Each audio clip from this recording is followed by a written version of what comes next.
शेतकरी मित्रांनो नमस्कार, स्वागत करतो ॲग्रिकॉस अर्जुन या माझ्या शेतीविषयक यूट्यूब चॅनलमध्ये। जसं व्हिडिओमध्ये तुम्ही बघता आहात, हे आपली घरची शेती आहे आणि इथं आपण हा आगळावेगळा प्रयोग केलेला आहे। याच्यामध्ये आपण काय केलेलं आहे, गोबी आणि वांग या पिकाची सोबत लागवड केलेली आहे। 45 दिवसाचा हा पूर्ण प्लॉट आहे। गोबीची कंडिशन तुम्ही बघू शकता, खूप छान आलेली आहे आणि वांगे पण आता जवळजवळ फुलऱ्यात आलेले आहे। याला आता फुले लागायला सुरुवात झालेली आहे, हे तुम्ही इथं बघू शकता। आणि हा खूप म्हणजे एकंदरीत सक्सेसफुल प्रयोग आपण मानला जाऊ शकतो आणि आपण असे प्रयोग करत असतो आपल्या शेतावर। तर आपण इथं फुलवार म्हणजे ही आणि गट्टा गोबी, इथं पलीकडे गट्टा गोबीची पण लागवड केलेली आहे। तर दोन्ही यशस्वीरित्या इथं चांगल्या प्रकारे ग्रो झालेली आहे। तर यानं काय होतं की उत्पादनाची एक शाश्वती असते, म्हणजे वांगे प्लस गोबी, जी गोबी आहे गोबीतला आपल्याला जे उत्पादन भेटणार आहे ते ॲडिशनल उत्पादन आहे आणि त्यानं आपल्या वांग्यातील पूर्ण खर्च निघून जाणार आहे। तर शेतकऱ्यांनी असं करायला हवं। आपण याच्यामध्ये पूर्ण व्हिडिओमध्ये पूर्ण डिटेलमध्ये चर्चा करणार आहोत। तर याला आपण अंतर काय ठेवलेलं आहे, खतं कशी दिलेली आहे आणि सोबतच काय काय फवारण्या याच्यासाठी गरजेचे आहे, तर आपण वन बाय वन पूर्ण डिस्कस करूयात। तर सर्वप्रथम आपण याच्या स्पेसिंगबद्दल बोलूयात। तर स्पेसिंग जी आहे, या दोन बेडमधलं जे अंतर आहे, तर गोबीतलं आणि वांग्यातलं हे जे बेड आहे हे तुम्हाला दिसतं इथं, तर यातलं अंतर हे 3 फूट आहे। झाडामधलं अंतर हे 2 फूट आहे आणि गोबीतल्या या दोन झाडातलं अंतर 1 फूट आहे। तर अशा प्रकारे आपण ही स्पेसिंग देऊन लागवड केलेली आहे। वांग्याची जी व्हरायटी आहे, जी पंचगंगा सुपर गौरव ही व्हरायटी आहे आणि गोबीची जी व्हरायटी आहे ही सिजंटाची एक व्हरायटी आहे। तो पूर्णपणे इथं टाळला गेलेला आहे गोबीचा आणि गोबी पण खूप चांगली ग्रो झालेली आहे। तर याच्यासाठी आपण जो बेसल डोस वापरला होता, तर बेसल डोसमध्ये आपण 8-21-21च्या 2 बॅग इथं वापरलेल्या आहे। सोबतच जे 20-20-0-13 येतं ते पण आपण याच्यामध्ये मिक्स करून वापरलेलं आहे 1 बॅग। सोबतच आपण याच्यामध्ये प्लांटोचा वापर केला होता, सल्फर वापरलं होतं 3 किलो। असं पूर्ण मिश्रण करून आपण हे ॲडिशनल याला दिलं होतं बेसल डोस।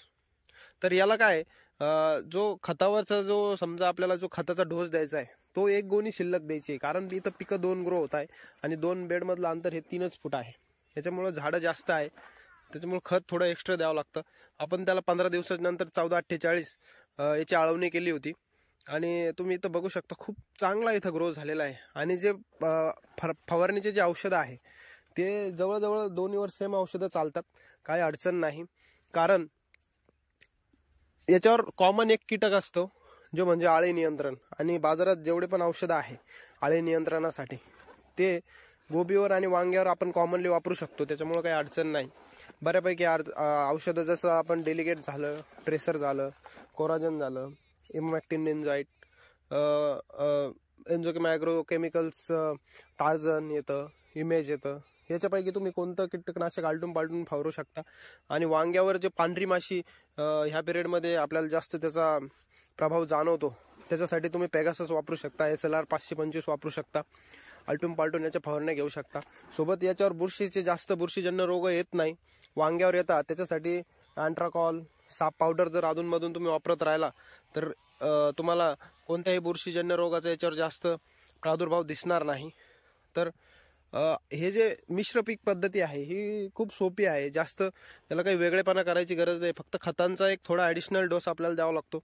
सोबतच जर आपण व्यवस्थित नियोजन केलं तर हे खूप एक सक्सेसफुल रित्या आपण याला ग्रो करू शकतो। हे बघा, तुम्ही बघू शकता खूप चांगल्या प्रकारे इथं ग्रो झालेली आहे। आणि इकडं आपली पत्ता लावलेली आहे आपण, इथून इकडे पत्ता गोबी आहे, पत्ता गोबीवर पण एकदम व्यवस्थित ग्रो झालेली आहे। आणि याच्यानंतर काय होणार आहे, आपली ज्यावेळेस 75 दिवसानंतर ही गोबी निघून जाणार आहे, तर आपण याच्यामध्ये पूर्ण रोटाव्हेटरच्या सहाय्यानं हे पूर्ण आपण चुरा करून घेऊन याला भर देणार आहोत वांग्याला, आणि वांगे त्याच्यानंतर आपले वांगे चालू राहतील।